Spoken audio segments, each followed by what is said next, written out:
to ask the Scottish Government what assessment it has made of an increased risk to public safety resulting from industrial action by the Scottish Police Federation. Cabinet Secretary Angela Constance. Presiding Officer, the Scottish Government greatly values the dedication shown by police officers, and in recognition of this we have made a very fair offer of 4.57%. This is above inflation, the same as awarded to police officers in England and Wales, and it is the maximum affordable offer given the severe pressures on public finances. Officers in Scotland have consistently been the best paid in the UK, and our offer would ensure that remained the case. I am disappointed that the Scottish Police Federation has asked its members to withdraw goodwill, while the Police Negotiating Board for Scotland continues to progress the claim through its conciliation and arbitration processes. In the meantime, I have been assured by the Chief Constable and the Chair of the Scottish Police Authority that plans are in place to manage the impact of this action. Stephen Kerr. Well, I thank the Cabinet Secretary for her response, but she'll forgive me, I hope, if I am not reassured by the one sentence at the end of her answer that was in response to my specific question. Because this is a monumental mess of the SNP's own making. Morale in Police Scotland is at rock bottom, goodwill is gone. Starved of resources by the SNP government, the thin blue line is stretched to breaking point. And David Kennedy's letter of the 30th of October is a cry of despair on behalf of his members. The action now taken by the SPF will see a massive increase in overtime payments and huge gaps in cover. Public safety must always be the primary responsibility of any government. Does the Cabinet Secretary accept that this SNP government is failing in this duty? Cabinet Secretary.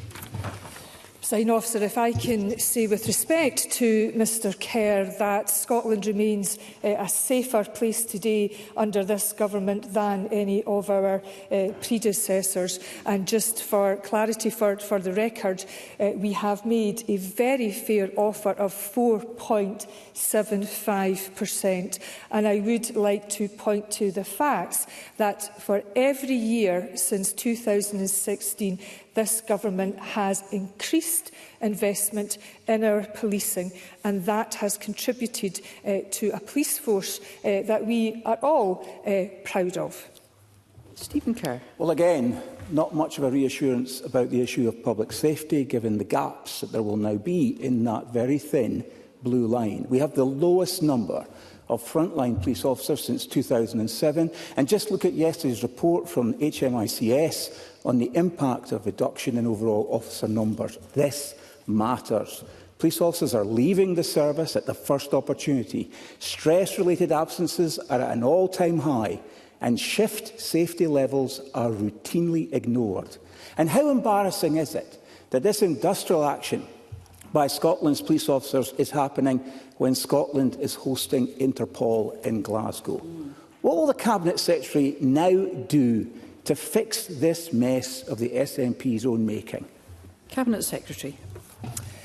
Presiding Officer, it is important to stress to Mr Kerr and indeed Parliament that negotiations are still continuing. Nonetheless, I did seek very specific reassurances from both the Chief Constable and the Chair of the Scottish Police Authority about how the withdrawal of goodwill, what impact that would have and how that would be managed. And thanks to this government, investment in policing in this very financial year has increased by £92 million.